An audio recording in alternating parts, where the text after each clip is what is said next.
Good morning. Well, good afternoon, good wherever, good day. Welcome to the Sunday morning at the Marxist Library.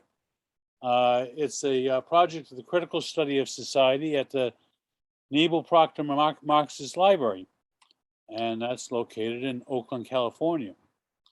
Of course, used to be meeting in person, but thanks to the pandemic, we're now meeting worldwide. We have an associated website. It's ICSSmarks.org. And there you can find announcements of future events as well as archive of past presentations. We're basically leftists of various stripes and colors, and we various ideologies. But we sort of come around the common thesis of Marx's 11th thesis of Feuerbach. The philosophers only interpreted the world in various ways. The point is to change it, and that's sort of what brings us together. We have Tim Shorrock, who's going to be speaking on the North and South Korea in the context of U.S. military empire in the Asian Pacific. The format will be, we'll give him about 45 to 60 minutes, and we'll break for about 10 or 15 minutes. And then we'll open it up to questions and or comments for about 2 minutes apiece. And then at the end, we'll have a free-for-all. Let me I'll give you a brief introduction here for Tim. Tim and I have been friends for, 20, 30 years, something like that. I met him back in the winter of '77, I think, in Maine, when he was up here and enjoying the cold and the cold and snow. Then he took off and went to the University of Oregon to study journalism, where he ultimately got a master's degree. And he didn't study journalism. I studied East Asia. I was Asia. Sorry, Tim. Yeah, that'll be the first of many corrections. All right.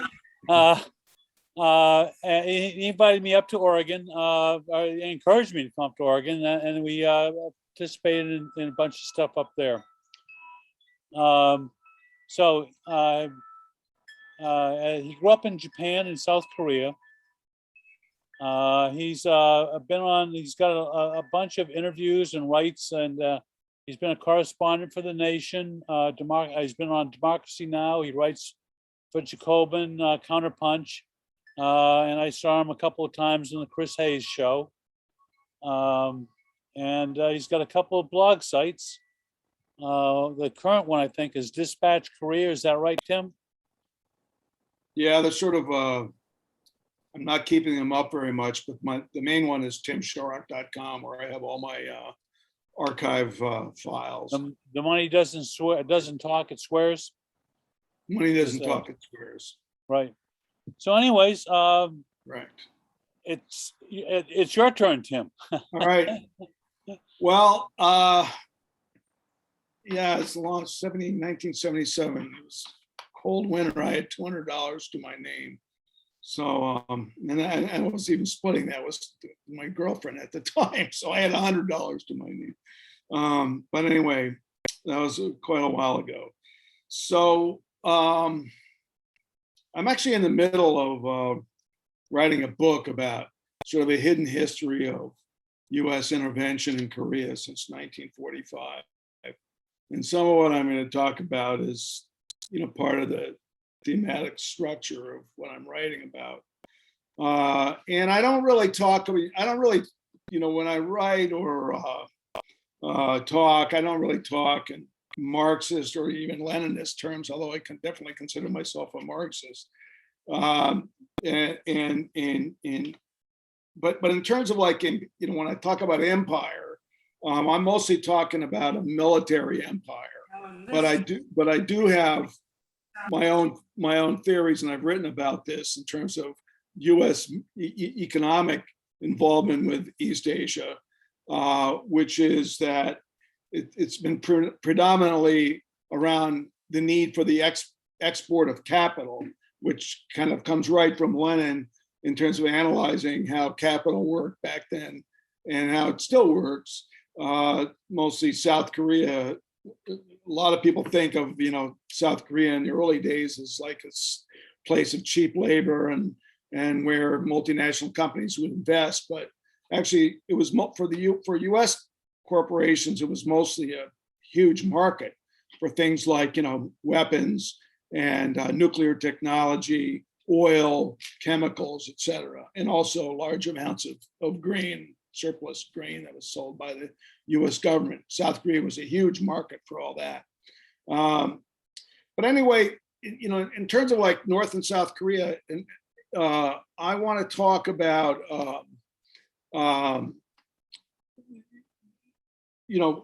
in the context of, well, we just had 9/11 anniversary yesterday, and this is, 2 weeks ago was this end of the war in Afghanistan, this U.S. collapse in Afghanistan, which I consider the greatest strategic loss for the U.S. empire since 1975. It got kicked out of Vietnam. And also, it's also a very big loss, much like in 1950 to 1951 in Korea, when the U.S. Marines were routed from North Korea by China, and which ended the first U.S. attempt at rollback, or as we call it now, regime change. In America, usually the Korean War is understood as beginning when North Korea invaded South Korea in 1950 June. But people forget that after the U.S.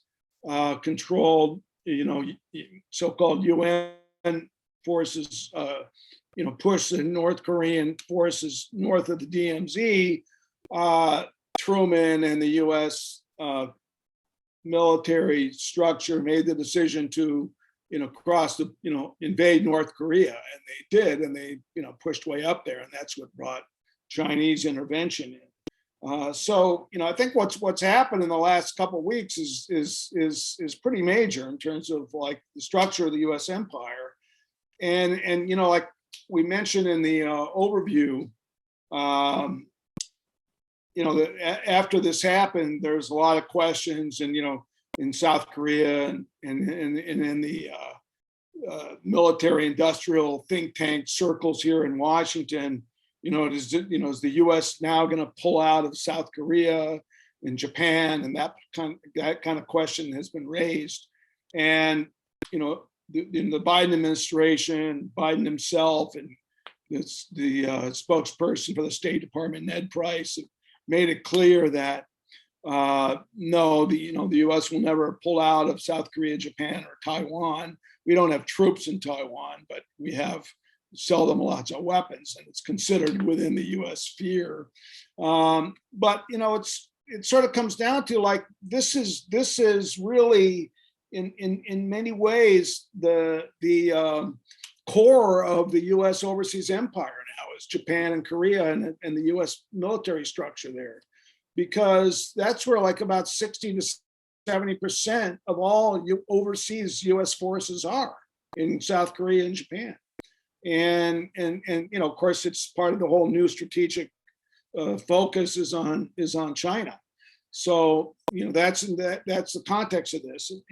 But the thing is, like after the U.S. pulled out of, after this collapse in Afghanistan, the media kept calling it, the end of America's longest war. But there's a lot of peace activists and Korean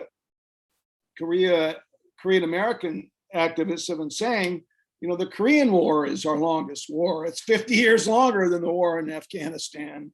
And, it's been going on since the late 1940s.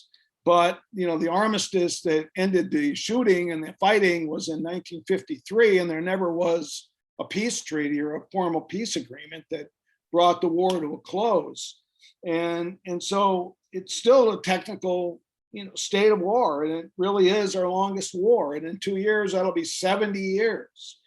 And it's really taken, the media, it seems to never want to recognize this fact and put, what's going on with North Korea and South Korea in that context. But really, it's 70 years of a state of war. And the Korean border, where the DMZ goes through the two Koreas, it's still the most militarized border in the world. And so before analyzing how we got there, it's important to just look at what I call the state of play, the military state of play in between North and South Korea and the US. In North Korea, North Korea has the fourth largest military in the world. It's just behind the US, which has 12 times the population. Pretty incredible when you think about it. Fourth largest military in the world after China, Russia, and the US. North Korea has nuclear weapons, maybe 40 to 50, nobody's really sure how many. Their first nuclear test, successful nuclear explosion, was in 2006. And this was after Bush had put North Korea on the axis of evil and invaded Iraq looking for weapons of mass destruction. And also after Bush had rejected the South Korean approach at the time of negotiating a peace with North Korea, Bush really turned on the pressure, and that's where they got their first nuke.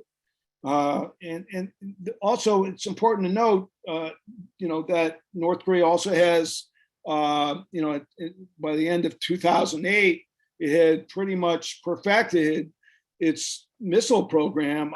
It has ICBM long-range missiles that could potentially hit the United States. It's tested some that could go that far. And that's considered, by U.S. national security state as a, strategic threat to the United States and U.S. security. But it's also important to note that North Korea has no, military alliance that keeps foreign troops on its soil. There's been no Chinese or Soviet Russian troops in North Korea. Well, the Russians left not long after the Korean War, and the Chinese left a few years after that. They're allies, of course, still, even with Russia today, but China and North Korea are very close. But there's no troops of either country in North Korea. So North Korea stands alone in that sense. And then if you look at the U.S. and South Korea, of course, in 1954, the formal military alliance was signed between U.S. and South Korea. And that pretty much guaranteed a permanent presence of U.S. forces in Korea. Right now, there's 28,500 U.S. troops in South Korea, mostly Army and Air Force. And very few of them they used to be pretty much scattered around near the border, but most of them now are concentrated in what's now the largest U.S. military base in the world outside the continental U.S., it's called Camp Humphrey. It's about 80 miles or so south of Seoul. And so that's where U.S. forces are concentrated. A U.S. general still has operational control over the Korean military in times of war. That South Korea is the only country in the world that I know of where a foreign general has that kind of commanding authority during a time of war. It's a pretty astonishing situation when you look at any other place in any other place in the world. And on top of all this, the U.S. has 55,000 troops in Japan. It has, most of them are concentrated in Okinawa, as you know.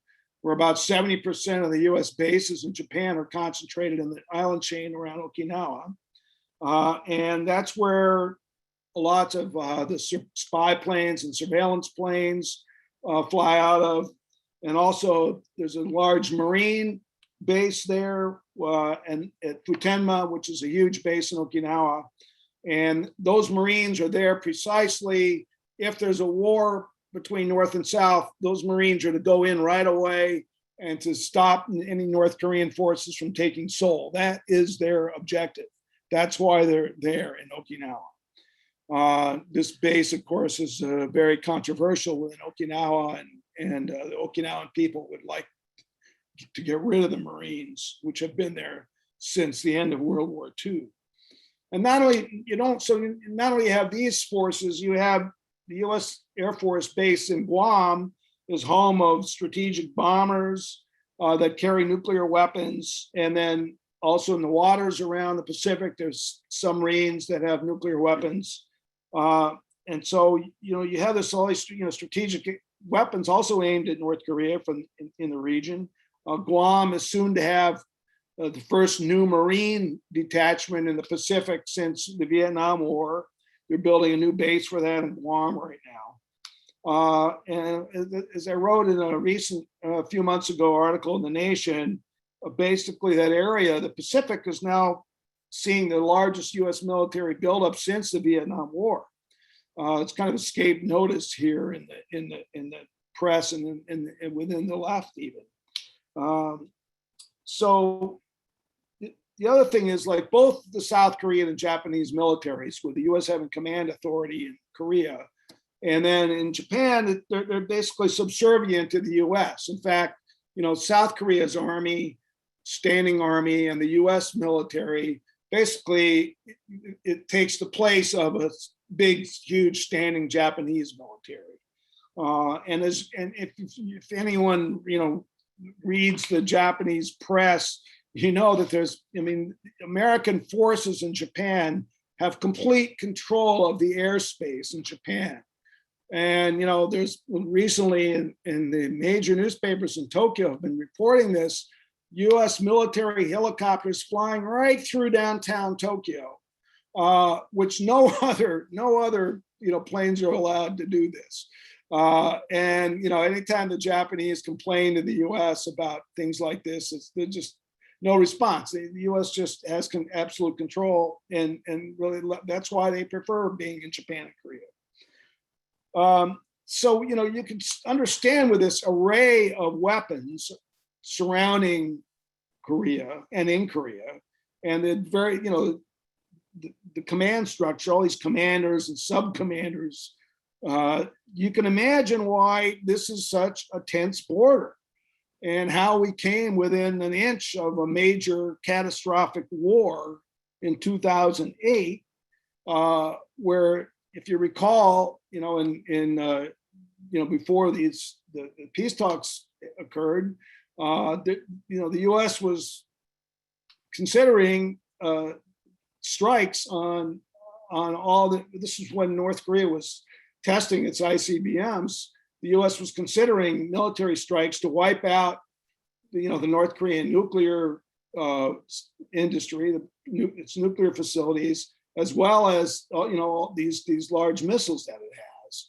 And according to Woodward's book on one of his last books on Trump, the U.S. had 80 nuclear weapons ready to fire, launch against North Korea if North Korea retaliated from a first strike. And this war was only alleviated when President Moon Jae-in of South Korea made this public speech and said, war in Korea is unthinkable, and the United States cannot launch any kind of unilateral attack on North Korea without consulting with South Korea. South Korea has to be part of any kind of military decisions. And then there was some brave souls, I think, even inside the power structure in Washington, that argued against any kind of military strike.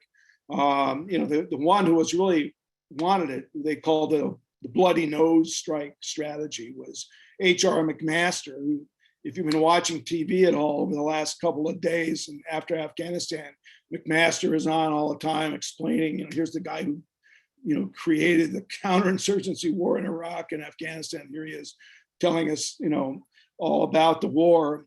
Guy who helped bring it on. He was the guy who really behind this launching a military strike.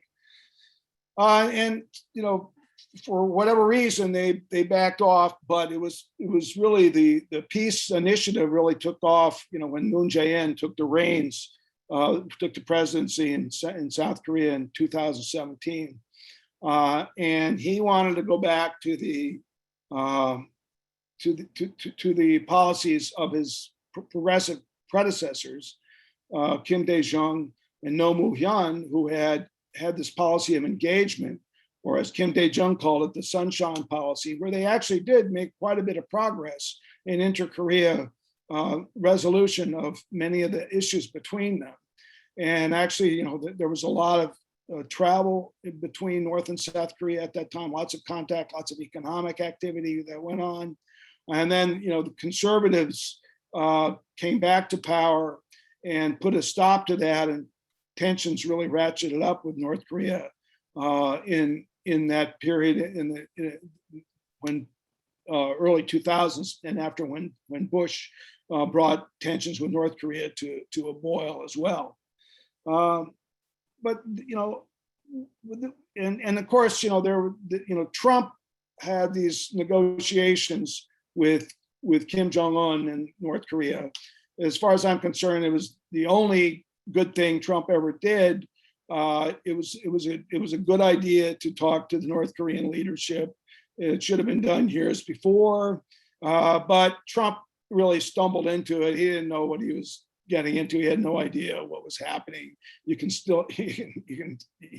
really didn't, except he just wanted to flex his muscles. And then, when it came time to cutting a peace deal, he thought he could get a Nobel Prize or something like that by doing that. It's all about him. And he made all the negotiations all about him. And of course, but when the talks broke down in Hanoi in 2019, when by this time he had John Bolton at his side, Trump did, and Kim Jong-un offered this deal where he would shut down all their nuclear facilities. This facility called Yongbyon, which produces enriched uranium and nuclear fuel and plutonium as well. It's a very large complex. He offered to shut that whole thing down if the U.S. would lift some of the sanctions imposed in 2017 and 18 when they were testing ICBMs, and the U.S. imposed sanctions, and then of course the UN followed that as well. But Trump refused that offer, and so the talks collapsed, and things went downhill after that. And the talks that were going on between North and South, all movement stopped, and things started really reaching. Got very tense, and then it remained so.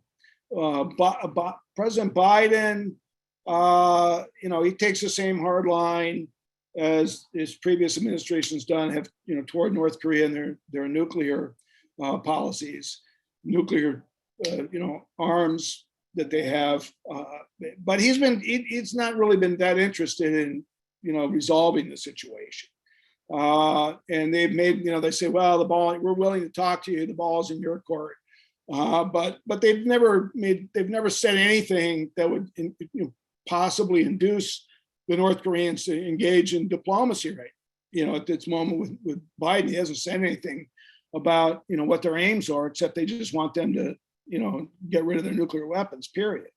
And so without any kind of counter offer or any kind of discussion of what these talks could lead to, the talks are not going anywhere. And South Korea under Moon Jae-in has been trying to get them going again. And of course, Moon Jae-in's is a very progressive guy in many ways. His presidency ends next March, and there's elections in February. And his term will be up. They only have 5-year terms in Korea. So like the question is, why is the U.S. Why did the U.S. refuse? If North Korea is such a terrible threat to our security, why did they refuse to negotiate, for 70 years, basically, until they were faced with, potential Armageddon and avoiding a nuclear war? And then finally, Trump talked to Kim Jong-un. But why has the U.S. been reluctant to do this all this time? And also, how could a relatively small third world country that was completely destroyed in the Korean War, and the U.S. Air Force bragged about not even having any targets left in North Korea, how could a country this small, become this nuclear-armed country with the weapons aimed at the United States without any kind of attempt, the U.S. to negotiate? That's a real question that American policymakers never seem to, or never get asked, and they never seem to want to answer. But so I want to try to talk about it, how this situation, came to be. And I'm going to start by just saying that from about there's a few things that Americans don't know, very few Americans know about U.S. and Korea, which was one, in 1945, the division of Korea was a completely unilateral move by the U.S. Right after the Nagasaki bomb was dropped, it became clear that Japan was about to surrender, faster than people expected, and the immediately and under agreement between Roosevelt and Stalin, and then Truman and Stalin, the Soviet Union entered the war against Japan in August 1945. And by the time, when the Nagasaki bomb was dropped on August 9th, that was the day that the Soviets started their sending their troops into Manchuria, and they started, really kicking the Japanese Kwangtung army out of Manchuria, and they're moving very quickly. And the Soviet advance was going a lot faster than the U.S. thought, and so they sent these two colonels into the White House basement to figure out where to draw the line of demarcation in Korea so the U.S. and the Soviet Union could accept Japan's surrender. And they sent these two guys. One of them was Dean Rusk, who was a colonel in the Pentagon. And they looked at the map and they said, "Oh, Seoul's down here and Pyongyang's up here. And Seoul was the capital, historical capital. And so they drew a line just straight. The 38th parallel was north of Seoul. So they said, okay, here's where the division is. And then they announced that when the U.S. would enter South Korea, they would declare a military government. And that's what they did. And so U.S. troops finally entered southern Korea in September 1945, about a month after the Japanese surrender. And Japan, which had attacked America and killed tens and thousands of American soldiers in the Pacific, had a much more favorable treatment than Korea, which had been a victim of Japanese imperialism and colonialism. So in Japan, there was a U.S. occupation, which had all the power, but the occupation under General MacArthur ruled through the standing government that they allowed to continue to exist in Japan, and the standing bureaucracy, minus a few people at the top who were declared, war criminals and sent to prison for a while. And so Japan was allowed to keep its government in place and take the directions from the U.S. occupation. and this was the supposed enemy country. But in Korea, which was a colony and which had fought against the Japanese internally, and many people had fought Japan outside of Korea and Manchuria and China and even in the Soviet Union, was treated like a enemy territory, and the U.S. ruled directly with a military government, and they it's a long history, but when the Japanese surrendered in August 15th, a people's committees were formed all over Korea.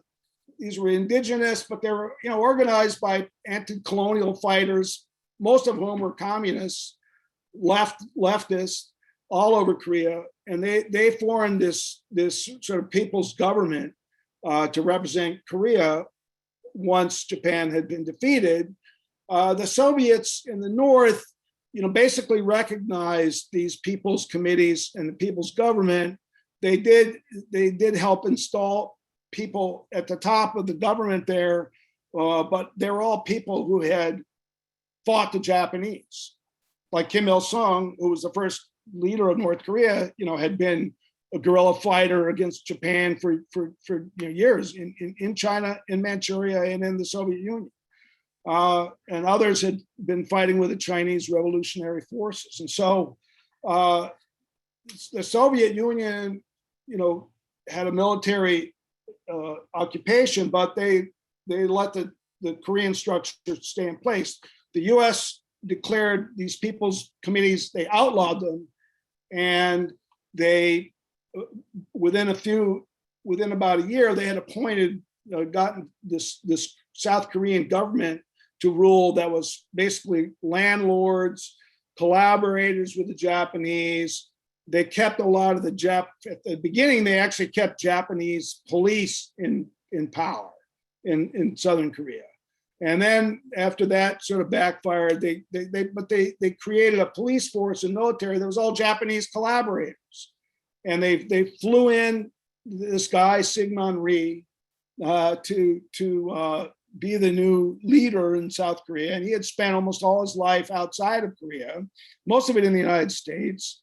He'd been an independence, fighter and part of the provisional government that was set up in China, in Shanghai, China, during the 30s and 40s. But he had spent most of his time in the U.S. and he was super, anti-communist. And they brought him in. And by 1946, 47, there was open insurgency against the U.S. military government and against the Rhee government in South Korea. And in 1948, there was what I call the first U.S. counterinsurgency war after World War II took place on the island of Jeju, in the largest island off Korea, which is off the southern coast. And it was a province. It was the only province where the U.S. had these UN-sponsored elections in South Korea to decide whether to remain a divided country and declare a South Korean republic, and to not be a united Korea. The only province that voted against that was Jeju as a whole province, and they started and also in Jeju there was, after about a couple of years of self-rule, basically the Rhee government sent all these Japanese collaborator trained police and militia into Jeju, and there was a rebellion that began in 1948.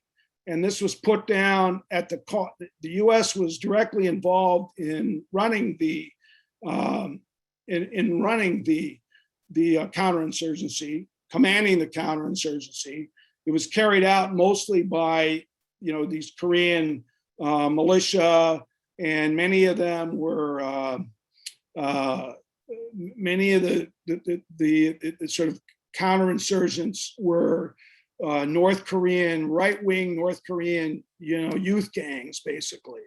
And so, you had this civil war within South Korea. which took hundreds of thousands of lives before the Korean War even began. And so that was like a first major, major intervention in Korean affairs by the U.S. And actually, my father, who was a missionary in Japan from 1947, he went there in 1947, the first wave of missionaries. He actually went to South Korea in 1949 with a group. He was being paid by the World Council of Churches, which was building work camps around in Europe and Asia after war, and bring youth together to rebuild parts of different countries that were destroyed in war. And he went to South Korea in 1949 to organize these work camps, and their job was going to be to build housing for North Korean refugees, as well as South Korean refugees within South Korea who had been fleeing, the guerrilla war there. And when he was there, my dad had been in the Navy. He had been actually in Navy. He had been drafted by Navy intelligence during World War II to learn Japanese. And so he was like, fighting fascism in World War II. That's what he thought he was doing. And he goes to South Korea in 1949, and the police chief is an open Nazi, and he encounters all these like South Korean, not basically Nazi youth groups going around, and what they did was go around and beat up anybody on the left, and union organizers and so on. So like he was really shocked by this, like what is going on here, and he sort of anticipated that there was going to be something bad was coming. So, in 1950, of course, Kim Il-sung by that time was one of basically three factions leading North Korea. In 1949, after the revolution in China, all these fighters, Korean fighters who'd been in China, came back to North Korea. And so he had all these hardened fighters that had been fighting years of guerrilla war there, and his own army. And he decided that this was the time to liberate South Korea from the U.S. And that's why he launched his invasion. It was a strategic blunder because apparently he did not think that the U.S. would intervene, because the U.S., into the Korean War, the U.S. didn't really intervene militarily between China, between the Maoists, the communists in China, and the nationalists who had fled to Taiwan. The U.S. didn't intervene to stop that revolution, so they thought, well, they're going to let this go. But as we know, after about a couple of days, Truman was already sending U.S. forces into Southern Korea to stop this invasion, but they wanted to maintain Southern Korea as part of the U.S. as the U.S. territory, basically in Asia. And so they sent in massive amounts of American forces organized under this rubric of this UN command, which never has reported to the UN. The UN command reports to the Joint Chiefs of Staff at the Pentagon, still does. And that's a whole other story, how they manipulated the UN. But at any rate, like I said before, they invaded North Korea, and that brought the Chinese in. And then after the war, the U.S. had basically built this huge South Korean army for the first time in its history. And then what I consider like the after the counterinsurgency, a second major intervention was the introduction in 1957 and 1958 of U.S. nuclear weapons into Southern Korea. This violated the armistice that was signed in 1953. When it was proposed, even the State Department argued against it. But the Pentagon, really wanted to do this. And so after 1958, South Korea became a huge nuclear base for the US.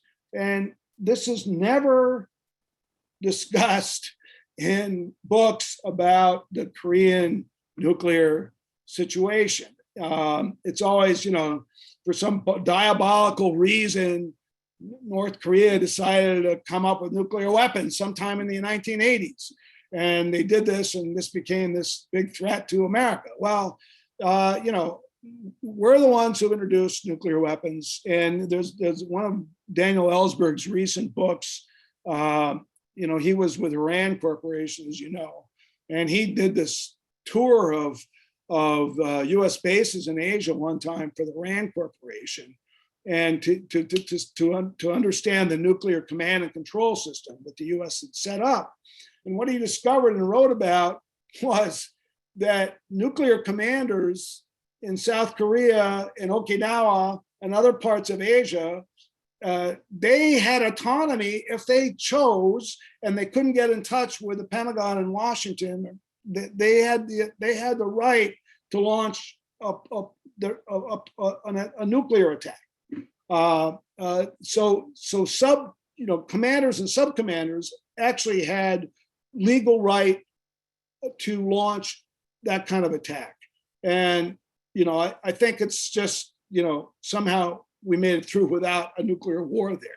But those nuclear weapons, the U.S. withdrew its what they called tactical nuclear weapons from South Korea in 1991.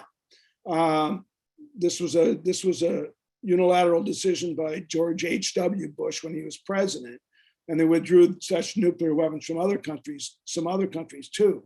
But of course, nuclear weapons are taken out of Korea, but they're on ships and planes all around the region. Doesn't really matter where they are.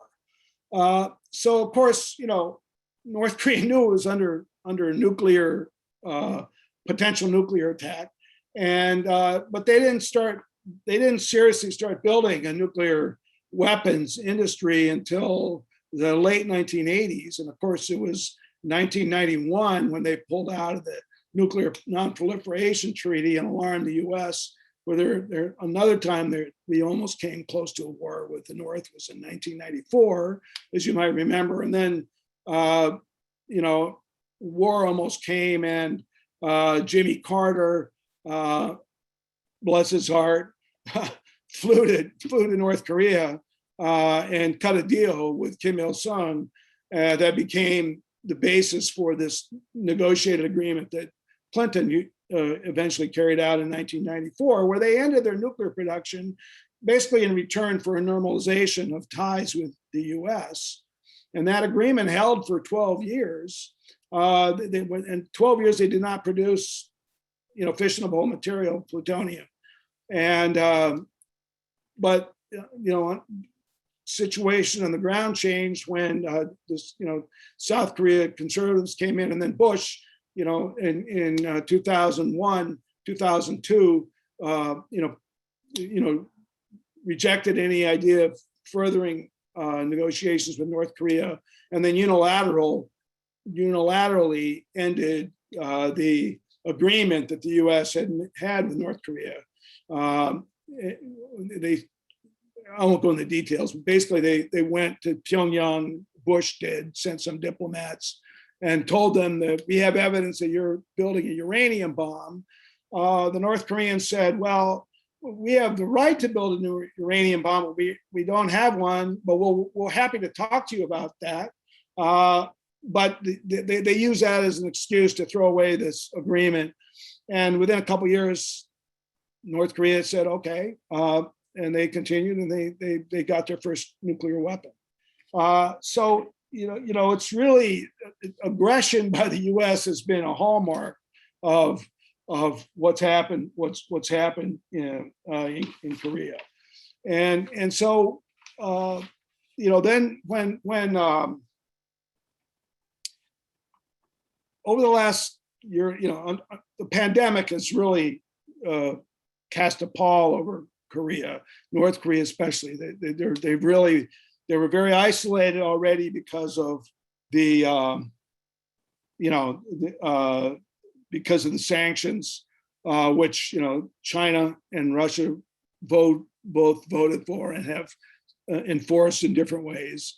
These very, very crippling economic sanctions, and then trying to protect their country from COVID. They pretty much closed off all their borders, and there's been very little interaction with the world. And all this time, of course, they have continued to build up their not their strategic ICBMs. They haven't tested those. They haven't tested any nukes since 2018, as they said, but they continue to modernize and add technology and better their weapons, just like the U.S. does. Until there's an agreement, that's going to be the status quo. And so, the real key thing is, what can Americans do at this point to try to, alleviate the situation and move away from this kind of confrontation. And I think some of the groundwork has been laid by peace groups and South Korean groups saying, dialogue, engagement, economic engagement with the DPRK is the way to go. And that's been going on over the last couple of years. But it's for Americans who've been trying to work with North Korea, both on their, providing economic relief and food relief, food aid. That's all ground to a halt because during Trump, when this American kid went over there and died in North Korean captivity, Otto Warmbier. After that happened, the U.S. Congress, they imposed a travel embargo on North Korea until that law was passed in 2018. Until that incident happened with Warmbier, Americans had been free to travel to North Korea all this time, and many have gone there. But now no Americans can go unless you're cleared at very high levels by the national security state. And that's and about a week ago or so, Biden extended that ban on travel against the wishes of many groups like Korean American peace groups, Women Cross DMZ, American Friends Service Committee, and others who've been providing material aid to North Korea, saying this makes it impossible to help them in any kind of way. So we're in this standoff now, but the situation is very similar, I think, to what was going on in the early 50s after the Korean War, which was Japan at that time really was the center of the U.S. empire in the Pacific. Japan was seen as the closest ally, and South Korea is kind of like a sub colony of the U.S. and Japan in that structure. And so that's why you'll every time there's a crisis with North Korea, you'll notice that this is true with Trump, it's true with Biden. The first person that the U.S. president will call will be the Japanese prime minister, not the South Korean prime minister or the South Korean president. It's always Japan. It's always brought in, and they always have these talks. And the U.S. has been trying to push this kind of trilateral military alliance on South Korea to join in with Japan and the U.S. in a formal alliance. This is not a very popular idea in South Korea. But so the important thing is, in terms of this context of today's debates about China and lots of some people on the left, although I don't know if I would really consider them part of the left, who say China's like Nazi Germany and we have to confront them, and this military power is very important to contain them in the South China Sea and so on. That the base military structure of confronting China is this base structure in South Korea and Japan and Guam that remains from the Korean War. And Okinawa, has been occupied by the US. Many South Koreans have opposed certain weapon systems in South Korea. And there's no respect on those who want to have this hard line toward China, no even acknowledgement of this American military empire that exists in Asia Pacific, that's very oppressive to many people and very dangerous to many people there. And I think that's a very important thing to sort of argue with people about. Like, okay, you want a hard line toward China? Well, are you going to keep the people of Okinawa? Are you going to force them to have American bases for another 100 years? Is that your answer to the so-called threat from China, is to oppress other countries and to dominate them with the U.S. military? That question hardly ever gets answered, and I think it really needs to be part of the context of this discussion about what China is all about. But mostly, I think ending the Korean War and allowing the Koreas to at least start on their own pace, move toward a negotiated peace, and if they can eventually do it, unification. That's something that Americans should support, and something I, as not only a journalist but just as a citizen and an activist, is something I've been pressing for since the 1970s, is to allow Korea to be an independent country once again, because there in no way, I don't think, can we call South Korea a sovereign country, and in no way I don't even think we can call Japan a sovereign country. And this is the kind of relationships that the U.S. has with its closest allies. They're not sovereign. The U.S. has ultimate control in both those situations. So anyway, I think I'll stop there, and we can take our break. Although I hope it's not 15 minutes, because I don't have all the time in the world. So. Great, thank you, Tim. You're giving a lot of people a lot to think about. Yeah, let's just take a quick break. Let's see. I guess we'll have Jean will be announcing the upcoming events, and then Richard will do Richard Valbaum will be doing. I'll do both of those. I'll take care of both of them. Oh, okay, very good. Okay. Way to go, Alan. Let me share my screen. Hold on. Okay. We have some great. Can you guys see my screen okay? Yeah. We have some great programs coming up in the next few weeks.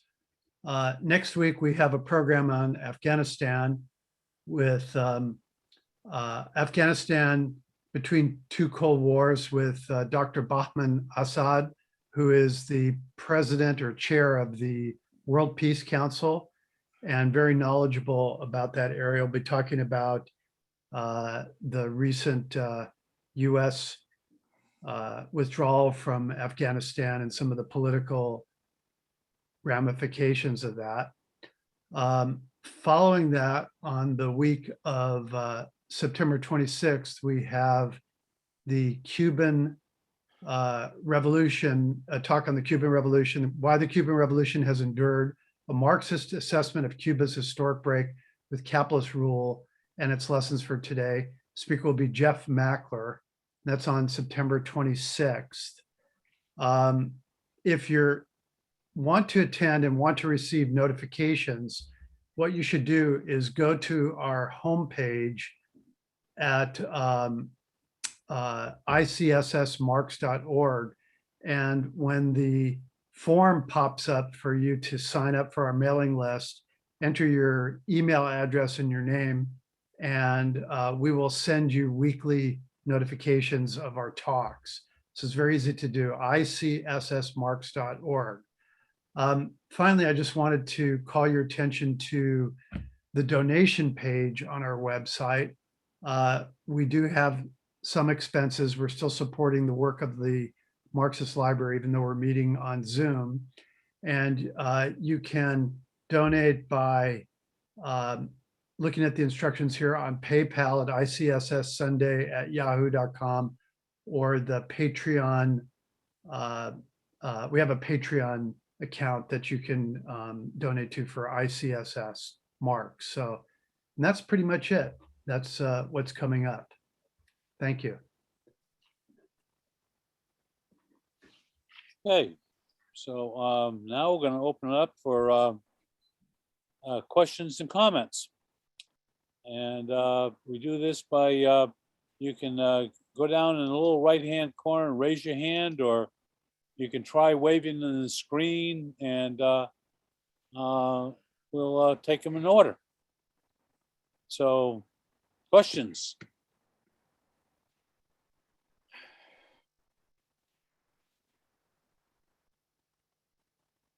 Okay, Richard, I will go first if you would allow me. Sure. Okay, Tim, thank you very much for a very informative presentation. Clearly, you have a very deep knowledge of the subject. My question to you is, this entire domination of the eastern seaboard of Asia, from north to south, was related to containment of communism and U.S. hegemony, these two things. Now, Russia collapsed and did not, is no longer communist. And China is integrated into the global capitalist order. They have a party-run state, and they are different, but fact of the matter is their economy is integrated to supplying commodities, which is through which profit is made both by U.S. corporations and substantially also Chinese corporations, run differently.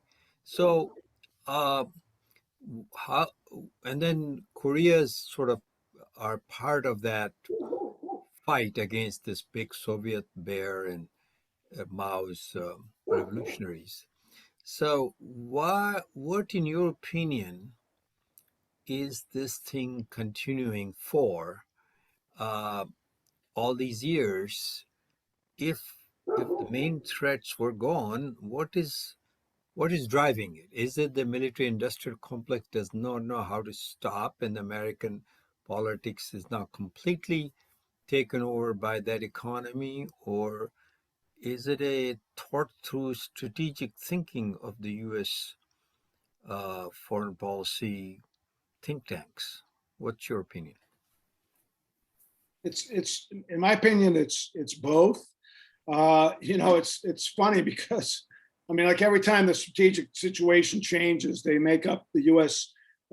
Military industrial complex basically makes up another reason why we have to be in Korea. So why we have to have such a huge military structure. So of course, yeah, the beginning was aimed at the Soviet Union. It was, containing the Soviets.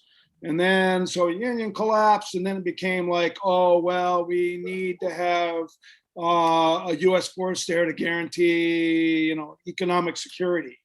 And then, that lasted for a while. And then it's like, even though the South Korean military is far more technologically advanced than North Korea's, South Korea could easily, it's on a par with North Korean military. I think there's no doubt about that. South Korea does not have nuclear weapons, but it has all kinds of very advanced weapons. So why is the U.S. there? Well, it's not really, to stop a North Korean invasion anymore. It's to, project American power, which is what it was all that time anyway. And the U.S. carved out Southern Korea as part of its orbit in the late 1940s because they wanted to have U.S. presence on mainland of Asia, and they've had that ever since. And I think they see that as still very strategic. and they don't want to give it up for anything. And so, like, you'll see, Congress will Congress will pass laws like they did recently, where the military budget has language that precludes the U.S. president from pulling out U.S. forces out of South Korea, and it doesn't give any room to South and North Korea to cut their own deal or anything, and they just want to, there's this overwhelming desire and demand to have U.S. forces there forever, it seems to me.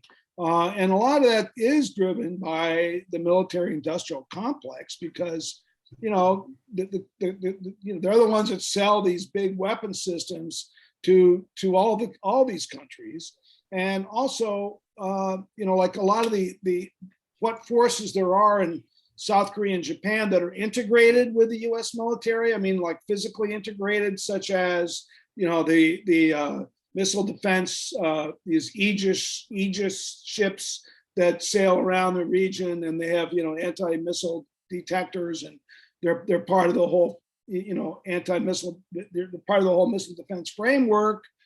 They're all made by Lockheed Martin and Raytheon and all the companies we know of. And so I think so the military-industrial complex wants to keep.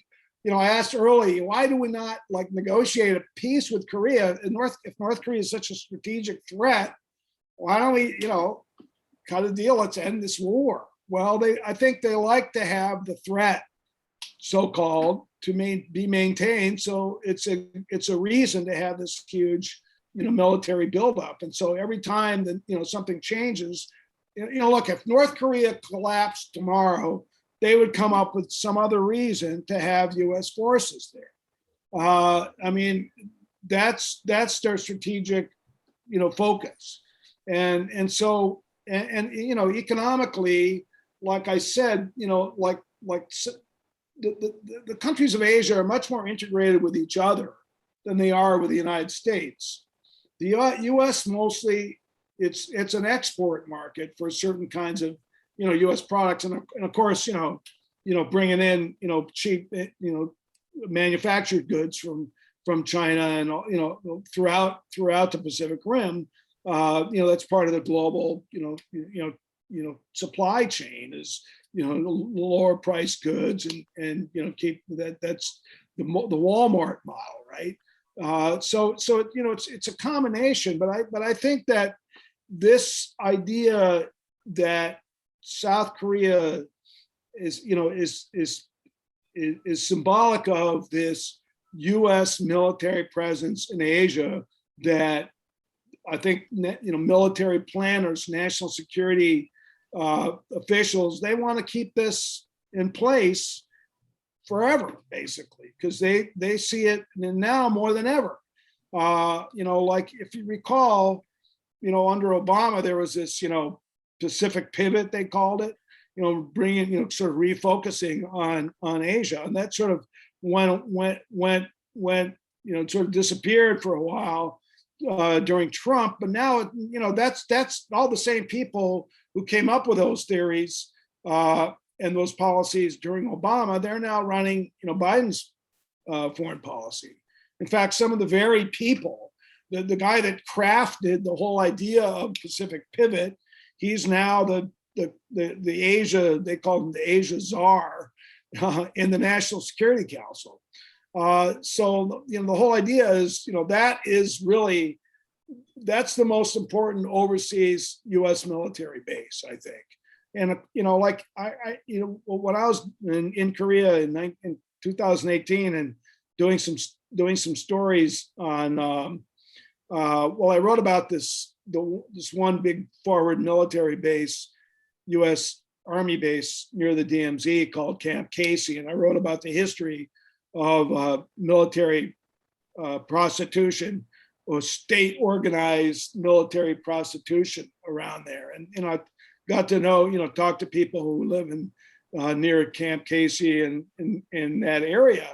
And like in 2003, when Bush invaded Iraq, the Second Infantry Division was based at Camp Casey for many years, U.S. Army Second Infantry, and one day to the next, like all of a sudden, the Second Infantry was gone from the base on the DMZ, went to Iraq, and the Koreans have been told, oh well, the U.S. troops are there as a tripwire, and they're there at the border to stop North Korea from crossing the border, and all of a sudden, without any notice to the South Koreans, zero notice, they're all dispatched to Iraq, and some of them never came back. So a lot of Koreans were like, oh, I guess they're not only here to protect South Korea, they're here for other reasons, and so they have a lot of South Korea pays for these bases. You'll remember during Trump was demanding like them to quintuple the amount of money they paid and stuff like this. They're still paying a lot, and Japan does too. So it saves the U.S. empire a lot of money. And they also employ lots of like in South Korea, there's Korean soldiers. They're called Korea Augmentation Troops for the U.S. KATUSAs. That's what they're known for. And so there's lots of South Koreans that serve in U.S. military units. Like I got to be friends with this one Korean soldier who was at Camp Casey, and they're paid like 1/7 of the American soldiers or something like that. And so it's like this cheap labor force for the American military also. But I think it's a combination of economic supremacy, but mostly military supremacy. And the military industrial think tanks, as I call them, like the Center for Strategic International Studies, they have enormous influence on the policy. And it's just, it's all these former officials and former, high level, military people, and they go back and forth between, military and intelligence and the contractors, the military contractors, and then they all to fund CSIS and these other think tanks, and they come up with more theories about how the U.S. should remain there. It's self-perpetuating. They have their think tanks, and they're all these are the guys. Like I think Richard at the beginning mentioned I'd been on Chris Hayes twice. Well, they didn't invite me back after the second time, because I was going against the line, right?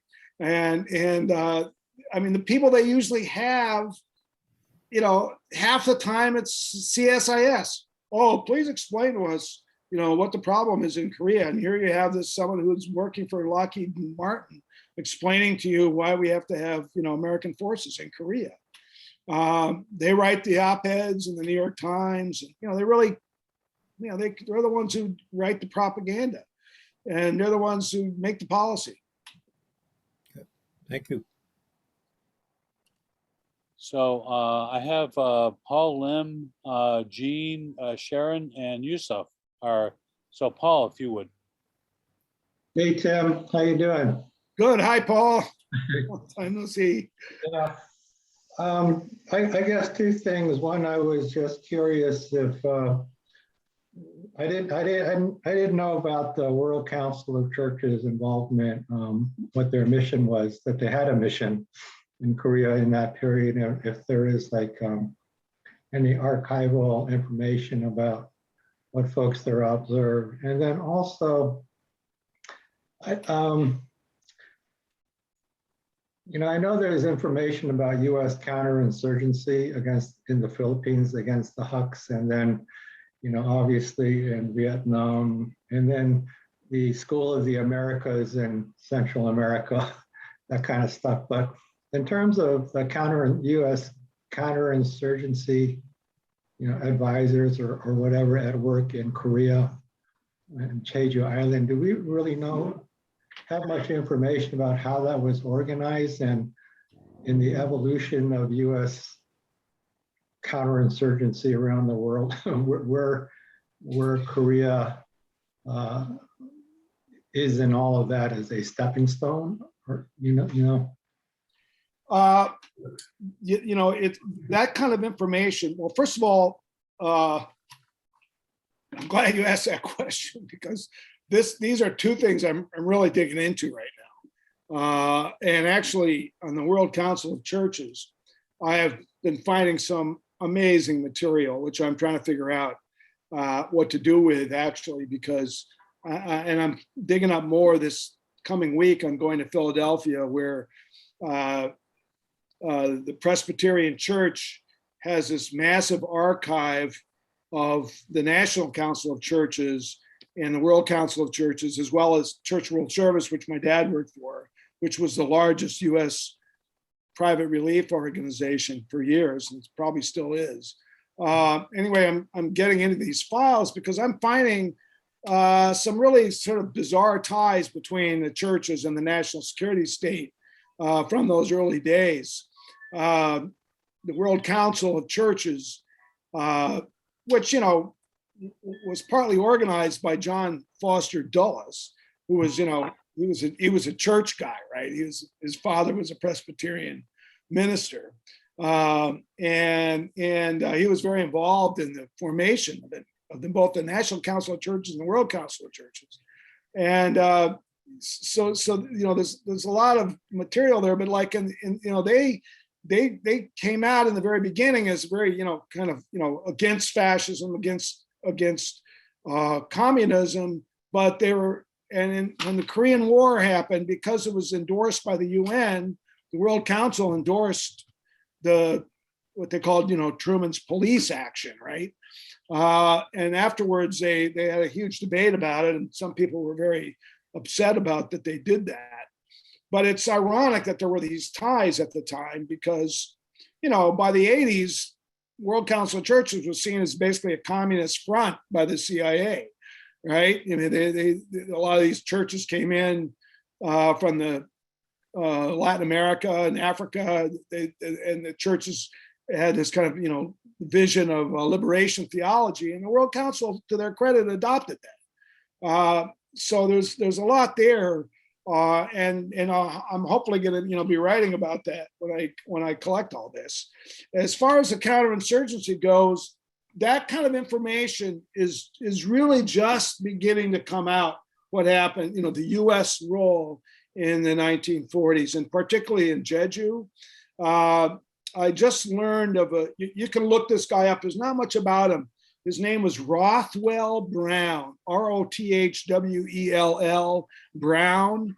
And he was the guy sort of on the scene in Jeju Island, who was assigned by General Hodge, ran the US military government.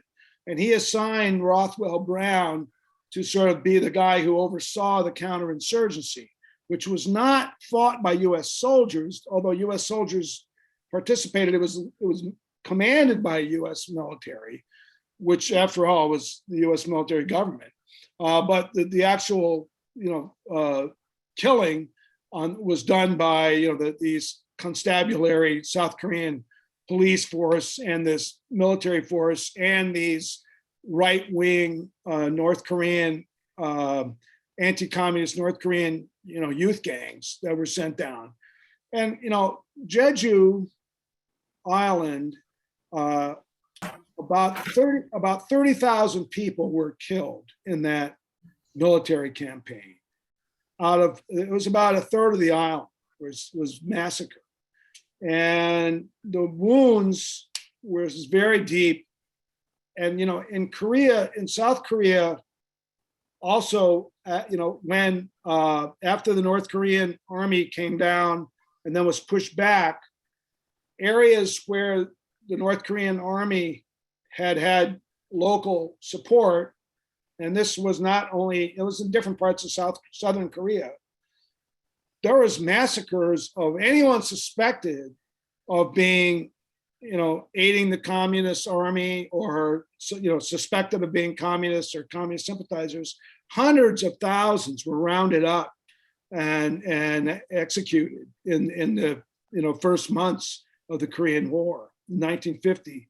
49 and 1950 were just terrible massacres in South Korea. And in the 90s, the South Korean government under progressive president Roh Moo-hyun had this Truth and Reconciliation Commission that was modeled after the Truth Commission in South Africa, where they tried to find out and really detail all these massacres that took place, and they found numerous instances of U.S. massacres of South Korean civilians in South Korea, but they enumerated all of these massacres. And there's a book that recently it came out actually 5 years ago. It's this book here called Korea's Grievous War. It's written by Soo Kyung Hwang, who's a professor in Australia. She's Korean, and she has some of the best. A lot of the documentation about all this period is in the National Archives in Maryland, and she dug out a huge amount of stuff about Jeju for this book. It's really quite a stunning book. And one thing that it's important for people to sort of remember about this is that, after the Korean War, South Korea was a dictatorship throughout the 70s until the end of the 80s. And so there was years and years when no one could dig up the past. And anyone who tried to talk about the massacres of anti-communist of communist sympathizers and anti-communist violence, you would be jailed, you'd be tortured. People that wrote about Jeju, authors, were tortured by Park Chung-hee's secret police. And so this history has only come out in the last 35 or 40 years. And so this was hidden from the Korean people for years and years. And it's really just coming out, and it's really kind of astonishing to me how much Korean history is actually in the National Archives, because when the U.S. invaded North Korea, they took all these North Korean documents, and also when they took back Seoul, and all those were shipped and eventually found their way to the National Archives. So there's huge amounts of material there about all this period, but it's really just being dug up. And even for the foremost authority on the Korean War in America, Bruce Cummings, he's the one who told me about this guy Rothwell Brown, but there's hardly anything written about him. After he was a colonel in the Army, and then he kind of disappeared in the CIA for 30 years or so. No one knows, been able to track what he did during that time, where he was or anything. And then he emerges and he gets some kind of valor award for his role in the early part of the Cold War, end of the 1990s, from the Pentagon. So he's finally recognized, but there's very little published information, and a lot of the, because most of the violence in Jeju was, Koreans against Koreans, that's what's mostly discussed inside Korea. But it's very interesting. If you ever go to South Korea, go to Jeju, because there's this amazing, the 4-3, it's called 4-3 because that was the date of the uprising began, April 3rd, 1948. There's a museum to the uprising, and it's a very, very moving exhibit to see. It's a very large museum. But what really amazed me and struck me was they have these gigantic black and white photographs of the American generals, and they have a picture of Rothwell Brown there, talking with their Korean subordinates about how to manage this counterinsurgency. But it really is kind of a chapter in American counterinsurgency that needs to be told. You may be familiar with this book. The author escapes me right now. Who wrote what's it called, the Jakarta Method? It's a really excellent book about the massacre that happened of communists in Indonesia which, you know, they dubbed it the Jakarta Method, this mass killing, anti-communist violence. And of course, in Indonesia, it was like, you know, 500,000 were killed at that time. But, you know, in South Korea, it looks like, you know, around the same amount of people were killed in anti-communist violence. But anyway, like this book, the Jakarta Method is an excellent book because it talks about other places where this applied. But I've told the author, like, you know, this really began in Korea. And he agrees, you know, he has a little bit about Korea, but there really isn't enough, there's not enough documentation. So, you know, hopefully, you know, I mean, I'm hoping to change that. But anyway, thanks, Paul. Thanks, Tim. Next up is Gene. Okay, well, thanks, Tim. This was really an excellent talk and very timely. I think it's really crucial that everybody know more about Korea and what the history there and the current situation. And I have to say, I've never been to Korea, but I did spend my field research was in Japan, and I've always looked at U.S. imperialism in East Asia in general. And Japan being, of course, a part of that whole imperialist structure. So I think it's really important to understand this, and so much misinformation, not only about Korea, but also about China in terms of the idea that China's being aggressive towards poor little Taiwan, for example, forgetting that, you know, Taiwan is not a country, it's an island. It's not recognized as a country by anyone. And you know, China can't be aggressive towards them any more than the United States can be aggressive towards North Carolina. It's a part of U.S. But as we say here, as our introduction, it's not enough to interpret the world. We need to change it. And in that regard, our Vets for Peace, we have a China work group. And we've passed a pivot to peace with China and the world, basically calling for the United States to get out of East Asia. Militarily, U.S. troops need to leave. And there's also an international movement out of England and also, very importantly, here in the Bay Area, basically saying peace with China. U.S., you know, no new Cold War on China. And this is gathering a lot of momentum.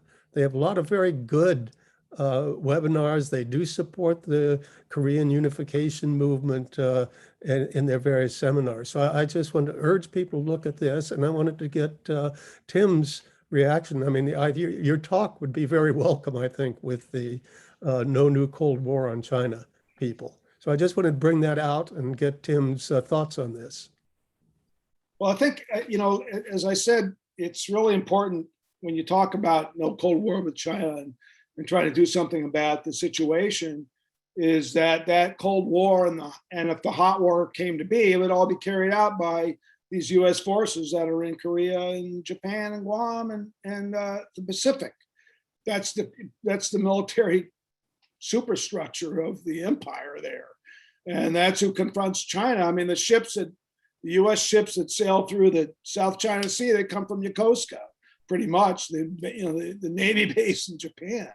But, you know, it's one thing that struck me as you were talking was I was remembering, like, you know, Paul and I have both been part of kind of Korea solidarity networks for a long time.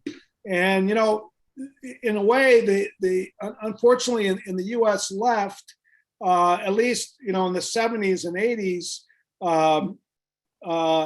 it's been kind of divided as Korea has been divided.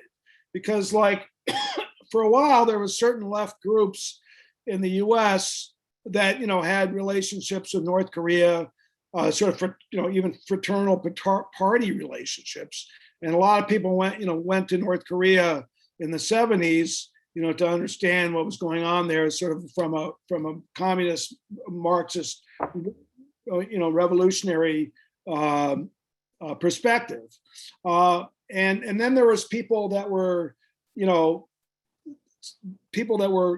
came out of the South Korean movement and wanted to support, you know, stop the U.S., you know, military domination in South Korea, and also stop the U.S. at the time stop the U.S. from backing these vicious dictators, Park Chung-hee and then, Chun Doo-hwan. And the groups that were doing this work were almost in two different worlds, because like during the 80s, when I started doing a lot of work going back and forth and, getting to know people in the movement in South Korea, the broad democratic labor movement in South Korea. If I was an American and I had just went to North Korea and then I went to South Korea and met with those people, I would put those people in grave danger at the time. You could not associate with anyone who was, had been in North Korea or even, talked positively about it. I mean, that began to change, eventually, but for a long time, that wasn't the case. And so I think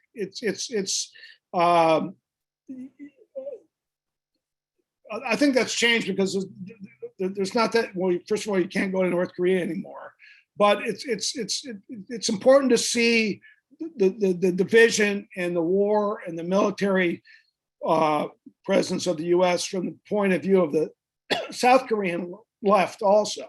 There is a South Korean left, and in some areas they have some real differences with North Korea, and they,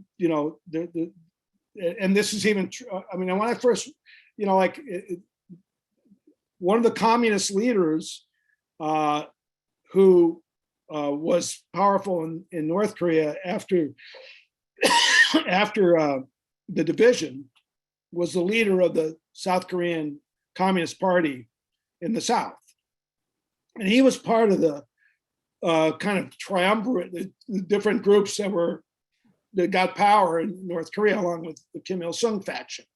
And this South Korean communist leader was, he's the one who he after the war, he was blamed for the fact that the South Korean masses did not rise up and, fight with the North Korean army. And he was executed during the Korean War. I think it's either during or right after the Korean War.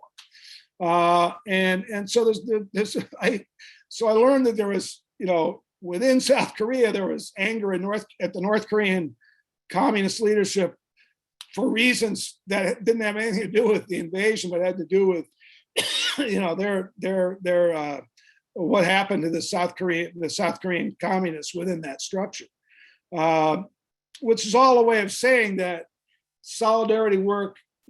I think it's important to. North Korea as a country deserves to be. It can be criticized for any number of reasons, like any other country can be, and should be. But it's right as a nation to exist and exist in peace and exist without, the threat of nuclear war is something that, the peace movement should really support. And we shouldn't get into debates, which often happen, especially here in Washington, when people start talking about engagement with North Korea. Well, then you're supporting like this really terrible regime and so on. And that's always there. And I've been red baited for years just for writing, just for mentioning that South Korean, want unification with the North. You're just a pro, Kim Il-sung, or now it's a pro Kim Jong-un or whatever. But it's it's complicated, and I think things have changed. But I have to say that I think there's been a real surge of Korean American activism, and also within the peace movement. I think Korea is becoming much more of an issue, and there's been, if you follow women across DMZ, and see what their, different peace groups have been doing, they've been getting a lot of Congress people to finally agree that we have to end the Korean War. And so, there's a bill out now that's gotten quite a few sponsors now to support a declaration to end the Korean War and to support U.S. diplomacy toward that end. So, I'm somewhat optimistic about that. I've seen a surge in, real interest in what's happening with South Korea and North Korea on the part of certain segments of the left. It's slow, but it's happening. I don't know if that answers your question, but Well, yeah, thank you very much. And yeah, I think our Vets for Peace does have a group focusing on Korea and supports that. I mean, it's really incredible what the South Koreans are doing in terms of mobilizing resistance to that. So I think it's an inspiration. And thank you. So the next person I have up is Sharon Rose, followed by Yusuf, and then Michael. So Sharon, you're up. Thank you. My question has to do with what is the state of the class struggle in South Korea? I'm thinking about the Samsung appliances that I have in my kitchen and really, thinking about, the growth of South Korean capital, which I believe is really an independent capital. It's not just reliant on the United States. And so I'm interested in what's going on with the working class in South Korea. Well, it's very well organized, that's for sure. In fact, I think the president of the Korean Federation of Trade Unions is in jail again because he led a very large labor demonstration recently about policies toward people with, around issues around the pandemic. And because they weren't all, they didn't follow the rules for, public events, they declared an illegal rally and he was arrested. But they've, even under the most progressive governments, South Korean workers have had to struggle. That's true. They are a more independent brand of capitalism, but historically, it's been very tied to Japanese capital. Of course, that's changed in recent years. But there is an independent capitalism in South Korea that's not totally linked in with U.S. and Japanese capitalism. But workers are always the ones who get screwed in social policy, even under progressive government. So like Moon Jae-in, the current president, when he was elected, one of the big issues in Korean labor and just an issue affecting workers is this what they call it's the not full-time workers, we're part-time workers who don't get benefits and will work 20, 30 hours and are just this. There's a huge number of these kinds of workers in Korea. It's a very serious problem. That's the way a lot of the Korean corporations make their money. They have they all have a core of fully employed people with benefits, but then they'll have this huge pool of workers who do not have that, and they can draw on them and as they want. And so this kind of workforce is it's become a big issue. And when President Moon was elected, one of the first things he did was support he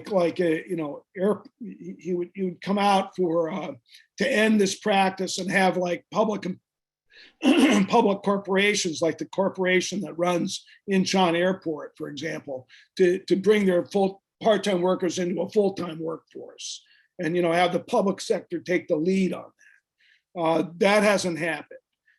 South Korean corporate culture has been historically incredibly anti-union.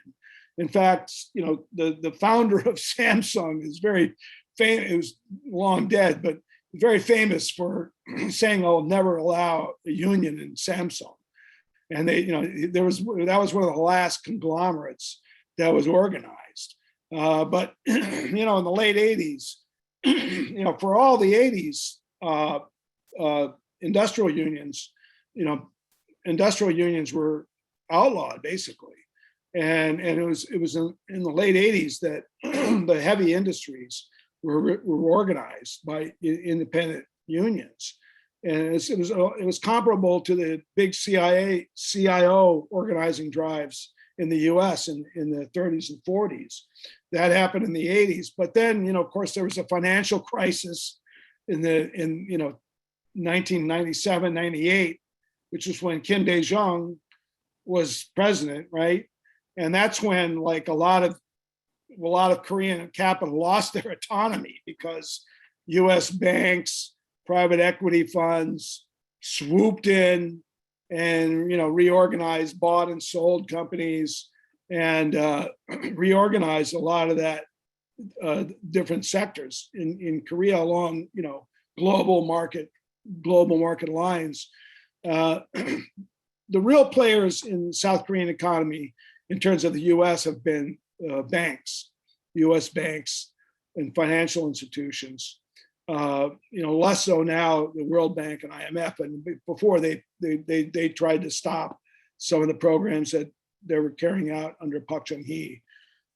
But I would say that while the Korean working class is highly organized, it's divided, and the working conditions are still very, very difficult in terms of hours worked, some of the longest hours in the world. Dangers faced on the job, industrial accident rates still very high there. The unions have been weakened by years of crackdowns and corporate consolidations. One thing about South Korean economy that's still true is that the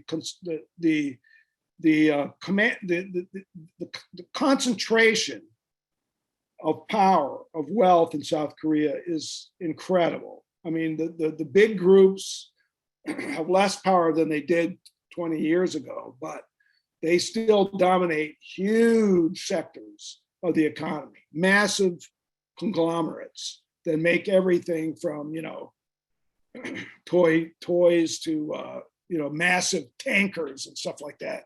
I mean, but those companies have a huge amount of power, and you can see like how much power they have within the politics. The top executive of Samsung, was arrested for corruption, and now he's there's all this pressure to release him. He finally got released, right?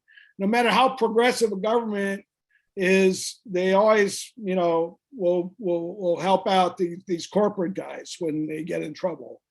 So it's very, very dominated by these large companies, and who also, by the way, own all the big, newspapers and television networks. If you ever want to read about South Korea from kind of a progressive point of view in English, there's a newspaper called Hankyore, Hankyore,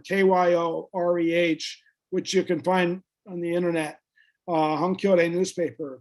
It was founded in the 80s by journalists who were purged by the dictatorships and forced out of their industry, and they came together in the late 80s and created this kind of community-owned newspaper. It's the only major newspaper that's not beholden to any kind of corporate interest. And it's actually a really, really interesting newspaper to follow, and just to read about, sort of, not necessarily. I mean, they have progressive editorials but you can read about all kinds of issues there. It's a really good source.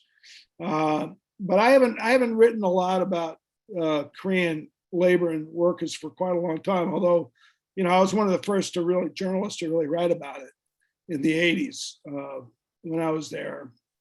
By the way, I don't know how many of you used to read the New York Guardian, but I wrote for the Guardian newspaper for, I don't know, 15 years or 20 years or something. But during the 80s, I did a lot of reporting for them. I had my fights with them because they were very, in some ways they were subsidized by Kim Il-sung. and they got money from them, and they supported the North Korean line.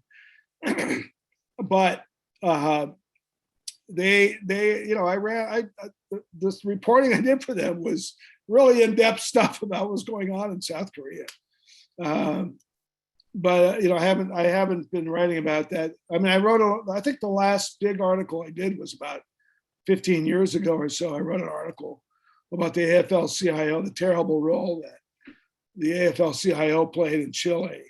And then I got into the AFL-CIO archives to see, I got that story out of the archives. And then I found a lot of material about other places, including South Korea, where AFL-CIO, their Foreign Policy Institute, the Asian American Free Labor Institute, played this horrendous, role of basically subverting the real independent trade union movement and trying to just create, pro-American, unions that did practice business unionism.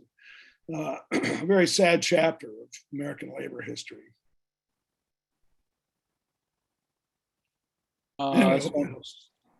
So next up is Yusuf, and then Michael. Okay, first of all, could you hear me okay? I can hear you. Okay. I would like to revisit why the U.S. is in Korea. And basically the question was, well, since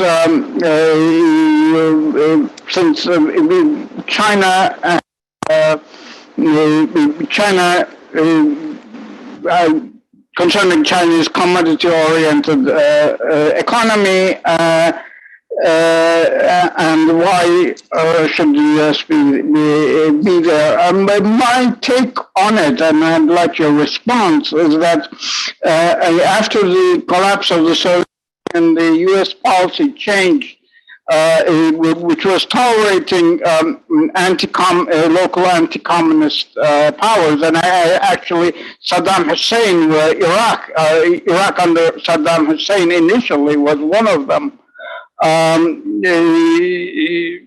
The two, well, there should be no other independent power from the U.S. And certainly Russia, which is now capitalist, qualifies. China qualifies, whatever you say about the social system, and DPRK qualifies, and also Cuba and Iran qualify. So is that the reason is that they're simply not under the thumb, and they're powerful even if in a regional sense. So so that's my take, and I'd like your response.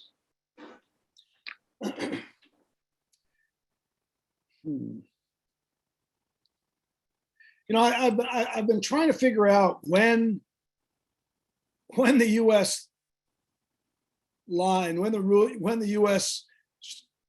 military-industrial complex and the ruling class shifted their line on China and began to see it more as a strategic enemy as opposed to a sort of a strategic partner. I've been trying to figure out when exactly that happened, because there was they were talking about China in a friendly way, even during the Obama administration, right? And then beginning of Trump, it was like, oh, we can't resolve the North Korea situation without China, right? So China has to be our partner, kind of, in alleviating this problem.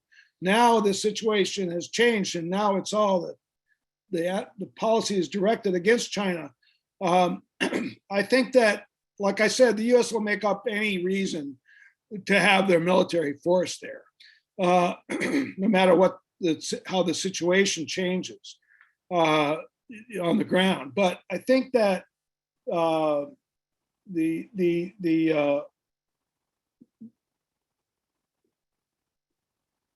the problem with the U.S. policy on China now, as far as South Korea goes, is that South Korea has very close economic ties with China, and China, they don't want to be part of. So far, like they don't want to be part of this what's the U.S. called this new alliance, the Quad, U.S., Australia, Japan, U.S., Australia, and Japan and India. That's the new sort of structure, right, of U.S. military there. And the U.S. would very much like South Korea to join the Quad. And if you read, Korean press and discussions, there's always like, should South Korea join up with that or not? They still want to have a kind of, independent relationship with China. And also, that's also true in Japan. I mean, there's a lot of Japanese companies that have, all kinds of relationships with China's industry too. And so this is it's not a simple thing for the U.S. to get even these countries that are close allies, military allies, to join up in this alliance against China. So it's, and I think, a lot of South Korean companies see their future in Asia and engaging with China. And so, there's all this discussion here about what's it called, the Belt Road Initiative, like we have to, so that the U.S. thinks it somehow is going to undermine this Chinese initiative by its own initiatives and plans. But that doesn't seem to, the U.S. doesn't have anything to offer in terms of economic, support, or it doesn't have anything. They're not going to, I read something today about Chinese investment in, I forget which country in Africa it was, but how they built, all kinds of, infrastructure projects and things like that. Countries that will go with China because there's less of an imperial string attached to everything it's not like the US, where the US, everything is tied to, like, you have to buy these US products and you have to be aligned in this way and that way. So I think it really is a kind of struggle against, different kind of economic systems, not just, whether it's a socialist system or not, but just a system, integrated with China in all kinds of ways, not necessarily politically, but economically. And I think the U.S. is, it doesn't have anything to offer those kind of countries. And so they're much happier to go with China. And I think that's a real problem. So they have to make China look, as bad as they can, as scary as they can. I don't know if that answers your question, but I mean, it's. I think the U.S. Ruling class is very confused about what it really wants to do as far as getting beyond the sort of military domination and having, economic domination. I don't think they know how to do it. And meanwhile, our own country is going to hell. I mean, bridges are collapsing, and I mean, we have no trains fast. It's pathetic. So. Would you agree that part of the reason would be containing China simply because it's powerful? That the continued U.S. presence in Korea, China would be a factor. Like, I think there was an argument against the establishment of a base in Jeju, because it had nothing to do with the U.S. base in Jeju Island would make sense against the DPRK as a counterpoint to the DPRK, but it would be it was directed against China. Would we agree that containing China and just the fact that the DPRK remains independent is one of the factors of continued U.S. presence, military presence? That's hard to say, but I think that the Chinese, I think, would acquiesce to what the North Korean position would be. I think. I think the Chinese would prefer to have U.S. forces out of South Korea, but even in negotiations between the US and North Korea, the North Korean side has told the US if there was a peace settlement, they might be able to, they would live with, they could accept a US military presence in the South even after there was a peace agreement. They have said that in negotiations.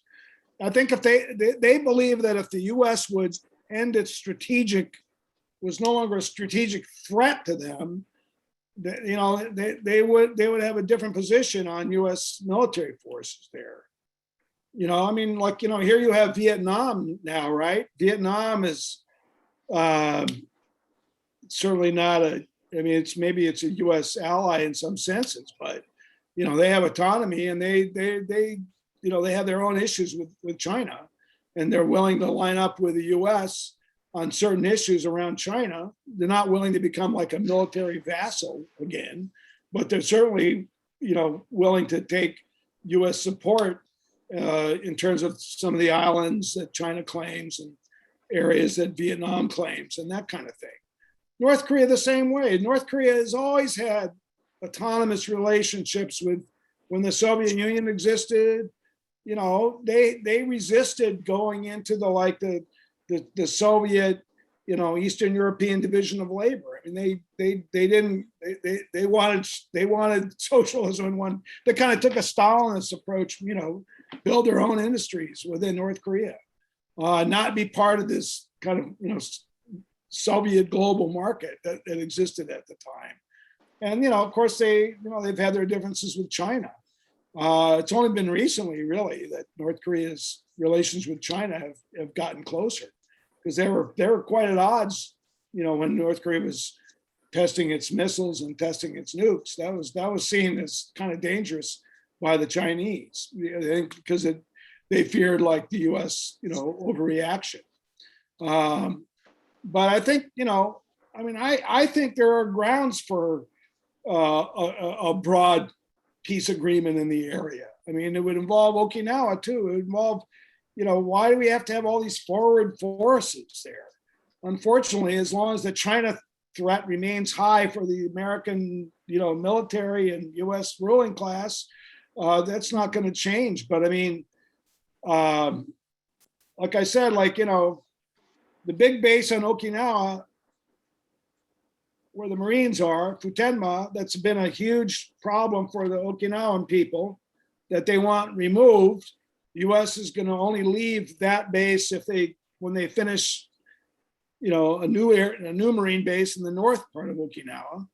But like, as part of if there was peace in Korea, those Marines wouldn't even need to be there, because there would be no threat of war, and they would not have to be part of this front line against the Korean War. You know, that's why they're there. So I think a regional peace agreement would be fantastic for the whole region. But, you know, I think this is where the US is just adamant about maintaining its empire there, military empire. Okay, thank you. So, Tim, you said something about you had to leave. I've got. We'll take one more. There's a couple more questions. Let's run them out. Okay. Well, Michael is up, and I kind of wanted to ask you a question, but I think, well, I'll let it go. But anyways, Michael's up. Michael. Okay, so yeah, I had a question about the impeachment of the last, but thought that the last president, female, was a right-wing president of South Korea, that is, was a right-wing president who got impeached. And do you know anything about how that relates to it? Did the U.S., how does that relate to U.S. imperialism, and how have things changed since she got impeached and they have a new president? Well, I mean, yeah, Park Geun-hye was the daughter of the former dictator. Somehow she was elected in 2012, I think it was. And it's just her government and the conservative government before were completely corrupt and ineffectual, and tensions with North Korea increased during their time. And there was a terrible incident where, a ferry boat with hundreds of children, school age, junior high kids, were the boat flipped over, and the government response was horrible. It was kind of like the Hurricane Katrina equivalent in Korea. It just showed people how terrible their government was. And the thing was like, she was removed because there was a huge movement called the Candlelight Revolution. Millions of people, took to the streets and held candles to protest all the corruption and this right-wing government. And that's how Moon Jae-in was elected, on the basis of this popular movement. And it was interesting because right around that, it was clear that even before she was impeached, that the right-wing government in South Korea was, in danger of, losing the next election. And I remember, being at some event in D.C. where the one of the top officials of the Center for Strategic International Studies was saying, he was wringing his hands because the left, as they call it, was going to win the next election in South Korea.